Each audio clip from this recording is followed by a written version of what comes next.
दोस्तों अस्सलाम वालेकुम वरहमतुल्लाहि वबरकातुहू। ग्रामर ब्रिज यूट्यूब चैनल पर एक मरतबा फिर आपका इस्तकबाल है। आज आज की इस वीडियो के अंदर हम आपको प्रेजेंट कंटिन्यूस टेंस सिखाने जा रहे हैं और प्रेजेंट कंटिन्यूस टेंस का ये बेसिक कंप्लीट होने जा रहा है। इस वीडियो के अंदर वीडियो थोड़ी लंबी हो सकती है। आपका कोई भी डाउट प्रेजेंट कंटिन्यूस के अंदर कोई भी डाउट हो, कोई भी कंफ्यूजन हो, आज वो आपका दूर होकर रहेगा। इस वीडियो में आप आखिर तक बने रहे। वीडियो को लाइक कीजिए, शेयर कीजिए, कमेंट कीजिए। वीडियो को छोड़कर जाएंगे अगर तो फिर इसमें आपका नुकसान होने जा रहा है। दोस्तों देखिए, प्रेजेंट कंटिन्यूअस टेंस, इसका दूसरा नाम होता है प्रेजेंट प्रोग्रेसिव टेंस। ठीक है दोस्तों, प्रेजेंट कंटिन्यूअस टेंस क्या बतलाता है? प्रेजेंट इसका माना है मौजूदा यानी फिलहाल। कंटिन्यूअस का मतलब है कि हमारा काम लगातार जारी हो, और टेंस का मतलब है जमाना। यानी हम इसमें ऐसे काम बतलाते हैं प्रेजेंट कंटिन्यूअस के अंदर कि जो काम कंटिन्यूअसली यानी लगातार जारी हो, ऐसे काम हम इसके अंदर बतलाते हैं। देखिए, इसमें सबसे पहले देखिए पहचान कि प्रेजेंट कंटिन्यूअस टेंस को हम कैसे पहचान सकते हैं कि ये प्रेजेंट कंटिन्यूअस टेंस का सेंटेंस है। अगर उसके ट्रांसलेट के अंदर रहा है, रही है, रहे हैं, रहा हूं, और इसी तरह उर्दू के अंदर रहा है, रही है, रहे हैं, रहा हूं जैसे शब्द आ रहे हो ट्रांसलेट के अंदर, तो समझ लीजिए कि ये प्रेजेंट कंटिन्यूअस टेंस है। ये हमने ट्रांसलेट की पहचान बताई है। प्रेजेंट कंटिन्यूअस टेंस की जो सेंटेंस होता है उसकी पहचान क्या होती है? यानी हम किसी बुक के अंदर या किसी न्यूज़पेपर के अंदर अगर देखें कि ये प्रेजेंट कंटिन्यूअस टेंस है या नहीं, तो हम कैसे पहचान पाएंगे? तो दोस्तों, आम तौर पर उसके इंडिकेटर्स यानी उसकी पहचान वाले word now, right now, at the moment, currently, at present, इस तरह के वर्ड अगर सेंटेंस के अंदर मौजूद है तो समझ लीजिए वो प्रेजेंट कंटिन्यूअस टेंस का सेंटेंस है। इसी तरह अगर उसके अंदर still, look, listen, nowadays, these days, always जैसे वर्ड अगर है सेंटेंस के अंदर, तो इससे भी समझ में आ जाएगा कि ये प्रेजेंट कंटिन्यूअस टेंस का सेंटेंस है। ठीक है दोस्तों, ये पहचान जो हमने बतलाई है ये ट्रांसलेट के अंदर मालूम होती है, और सेंटेंस के अंदर जो पहचान होती है इन वर्डों से होती है। अगर ये वर्ड मौजूद है तो प्रेजेंट कंटिन्यूअस टेंस का सेंटेंस है।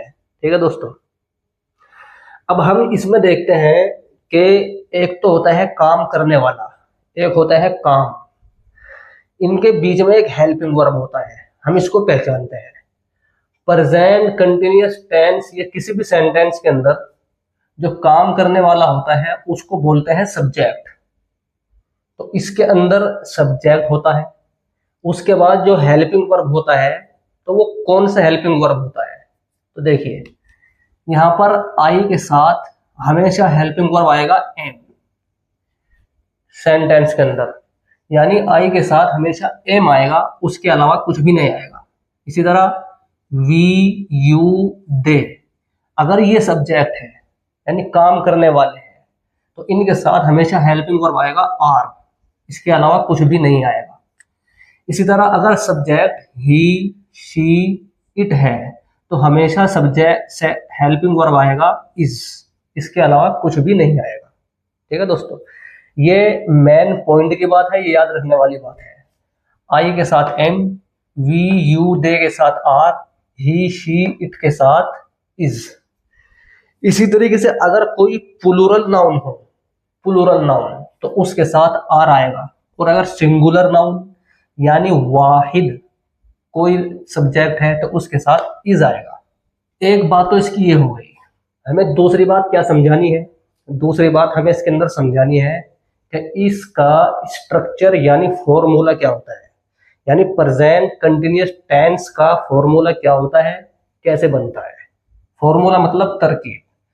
हमने पहले वीडियो में बताया था कि हर टेंस के अंदर फॉर्मूला सिर्फ एक ही होता है, सबसे पहले सब्जेक्ट आता है, फिर हेल्पिंग वर्ब आता है, फिर वर्ब आता है, और फिर ऑब्जेक्ट आता है, फिर कंप्लीमेंट आता है। इस तरह पूरा सेंटेंस बन जाता है। इसके अंदर भी स्ट्रक्चर, फॉर्मूला और तरकीब यही है कि सबसे पहले सब्जेक्ट यानी काम करने वाला ये आएगा, फिर सेंटेंस के अंदर हेल्पिंग वर्ब आएगा। हेल्पिंग वर्ब क्या आता है हमने बतला दिया कि आई के साथ एम, यू वी दे के साथ आर, ही शी इट के साथ इज। तो यहाँ पर इनमें से कोई आएगा। फिर वर्ब की आईएनजी फॉर्म आएगी, यानी वर्ब की जो फर्स्ट फॉर्म होती है उसके आखिर में आईएनजी लगा देते हैं, ये वर्ब आएगा। फिर उसके बाद ऑब्जेक्ट आएगा, फिर उसके बाद कंप्लीमेंट आता है। ठीक है दोस्तों, देखिए subject I am reading a book, मैं एक किताब पढ़ रहा हूँ। किताब पढ़ रहा हूँ, देखिए इसके अंदर रहा हूँ का वर्ड आया है ट्रांसलेट के अंदर, तो हमने पहचान लिया कि ये प्रेजेंट कंटिन्यूअस टेंस का सेंटेंस है। आई सब्जेक्ट है तो इसके साथ हेल्पिंग वर्ब एम आ गया, रीडिंग आईएनजी के साथ वर्ब आ गया, अ बुक ये ऑब्जेक्ट हो गया। ठीक है दोस्तों, यह है अफर्मेटिव सेंटेंस। हमने इसको अफर्मेटिव सेंटेंस बनाया है, यानी पॉजिटिव सेंटेंस जिसमें नोट वगैरह नहीं लगता है। अफर्मेटिव का मतलब होता है मुस्बत, मुस्बत जुमला है, यानी ये मुस्बत जुमला है, अफर्मेटिव सेंटेंस है। इसके अंदर यहाँ कोई नोट वगैरह नहीं है। अगर हमने यहाँ पर नोट लगा दिया तो जो निगेटिव सेंटेंस बन जाएगा, यानी मनफी जुमला। देखिए, I am not reading a book, मैं एक किताब नहीं पढ़ रहा हूँ। ठीक है दोस्तों, आई सब्जेक्ट हो गया, एम इसके साथ हेल्पिंग वर्ब आता है, ये हेल्पिंग वर्ब हो गया। निगेटिव बनाने के लिए नोट लगा दिया, और रीडिंग आईएनजी फॉर्म हो गई, अ बुक ये ऑब्जेक्ट हो गया। अब आगे जो सेंटेंस है ये है क्वेश्चन, यानी इंट्रोगेटिव सेंटेंस। इंट्रोगेटिव में क्या होता है कि सवाल पूछा जाता है, क्वेश्चन किया जाता है। ये कैसे बनता है इंट्रोगेटिव? देखिए, ये इंट्रोगेटिव अफर्मेटिव सेंटेंस है। इंट्रोगेटिव का मतलब कि ये सवालिया जुमला है, ये सवालिया जुमला है, और अफर्मेटिव का मतलब कि इसके अंदर नोट नहीं लगा हुआ है। ये कैसे बनेगा? हमने पहले ही बताया था कि हेल्पिंग वर्ब को उठा करके सब्जेक्ट की जगह और सब्जेक्ट को हेल्पिंग वर्ब की जगह रख दिया जाए तो इंट्रोगेटिव बन जाता है। देखिए यहाँ पर हमने आई को यहाँ से उठा करके यहाँ रखा और हेल्पिंग वर्ब को यहाँ से उठा करके यहाँ रखा, यानी हेल्पिंग वर्ब को सब्जेक्ट से पहले उठा करके रख दिया, जो इंट्रोगेटिव बन गया। Am I reading a book, क्या मैं एक किताब पढ़ रहा हूँ, ये रीडिंग आईएनजी फॉर्म हो गया, अ बुक ये ऑब्जेक्ट हो गया। ये अफर्मेटिव सेंटेंस है, इसके अंदर नोट नहीं लगा हुआ है, यानी मुस्बत जुमला। इसी को हम मनफी जुमला अगर बनाए तो कैसे बनाएंगे कि इसके अंदर नोट लगा दिया, बस इतना इजाफा किया, बस इसी के अंदर अगर नोट लगा दिया जैसे हमने यहाँ पर, तो ये निगेटिव इंट्रोगेटिव नेगेटिव सेंटेंस बन जाएगा।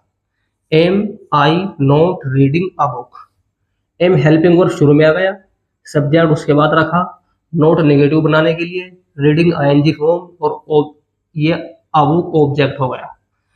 क्या मैं एक किताब नहीं पढ़ रहा हूँ, ये हमने इसका उर्दू में ट्रांसलेट लिख रखा है।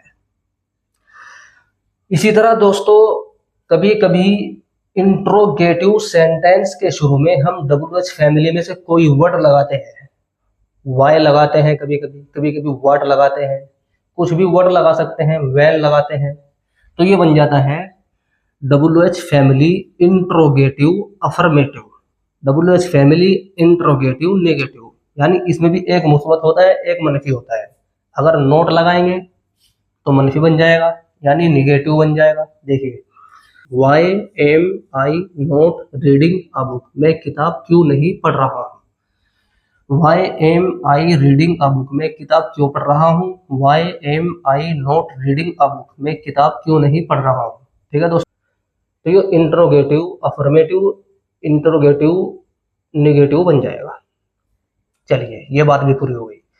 अब हम तीसरी देखते हैं कि इसके अंदर ये जो अल्फाज आते हैं, ये जो वर्ड आते हैं, इनकी वजह से हम इंग्लिश का सेंटेंस पहचान लेते हैं। जैसे इसकी example, he is studying now, वो अब पढ़ रहा है।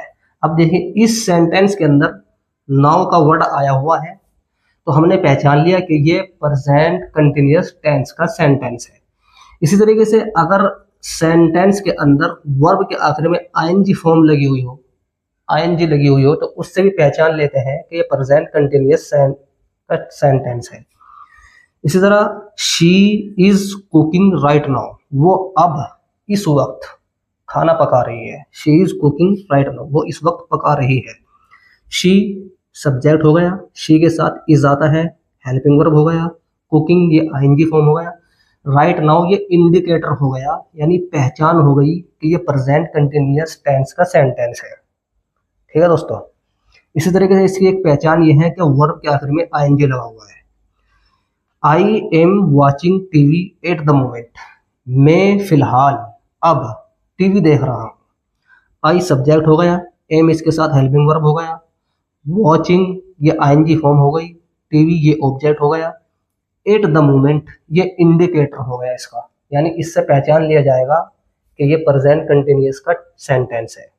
ठीक है दोस्तों, इसी तरह अगली example, they are currently working, वो फिलहाल काम कर रहे हैं। दे सब्जेक्ट हो गया, आर इसका हेल्पिंग वर्ब हो गया। अब देखिए यहाँ पर दे इसके साथ आर आएगा, करेंटली ये हो गया इंडिकेटर्स का, इससे पहचान लिया जाएगा कि ये प्रेजेंट कंटिन्यूअस का सेंटेंस है। वर्किंग ये आईएनजी फॉर्म हो गया। You are staying in Delhi at present, तुम फिलहाल दिल्ली में ठहरे हुए हो, तुम फिलहाल दिल्ली में ठहरे हुए हो। यहाँ पर यू सब्जेक्ट हो गया, आर हेल्पिंग वर्ब हो गया, स्टेइंग आईएनजी फॉर्म हो गया, इन दिल्ली ये कंप्लीमेंट हो गया, एट प्रेजेंट ये हो गया इसका इंडिकेटर, यानी बताने वाला, यानी इसकी पहचान कि ये सेंटेंस प्रेजेंट कंटिन्यूअस टेंस का है। ठीक है दोस्तों, इसी तरह कभी सेंटेंस के अंदर स्टिल का वर्ड आता है, still, he is still sleeping, वो अभी तक सो रही है। तो स्टिल का वर्ड इसके अंदर आ गया, तो इससे पहचान लिया गया कि प्रेजेंट कंटिन्यूअस का सेंटेंस है। इसी तरह कभी इसके अंदर लुक आता है, लुक, अगर सेंटेंस के शुरू में लुक का वर्ड है तो समझ लीजिए कि वो प्रेजेंट कंटिन्यूअस का सेंटेंस होगा। Look the baby is crying, देखो बच्चा रो रहा है, देखो बच्चा रो रहा है। The baby is crying, the baby subject हो गया, इज हेल्पिंग वर्ब हो गया, क्राइंग आईएनजी फॉर्म हो गया। इसी तरह कभी कभी इसके शुरू में लिसन आता है, listen, listen she is singing, सुनो वो गा रही है। अगर लिसन शुरू में आ जाए तो इससे भी समझ में आ जाएगा कि ये प्रेजेंट कंटिन्यूअस का सेंटेंस है। ऐसे ही नोवडेज आता है, she is learning English nowadays, वो आजकल इंग्लिश सीख रही है। These days they are working, इन दिनों वो काम कर रहे हैं। कभी कभी ऑलवेज आता है, he is always coming late, यानी जब शिकायत करने का सेंस सेंटेंस के अंदर मौजूद हो, शिकायत का सेंस हो, तो उस वक्त ऑलवेज लगाते हैं। He is always coming late, वो हमेशा लेट आता है, आ रहा है, वो हमेशा लेट आ रहा है। ठीक है दोस्तों, तो डियर ऑडियंस, ये था हमारा प्रेजेंट कंटिन्यूअस टेंस का बेसिक लेवल। इस वीडियो के अंदर हम यहीं पर इसको एंड करते हैं, और अगले वीडियो के अंदर हम आपको इंटरमीडिएट और एडवांस लेवल कंप्लीटली सिखाने वाले हैं। आप चैनल पर लगातार बने रहे और फायदा उठाते रहे। इस वीडियो को आप एंड तक देखिए, लाइक कीजिए, शेयर कीजिए, कमेंट कीजिए, चैनल को जरूर भी जरूर सब्सक्राइब कीजिए। Thank you so much.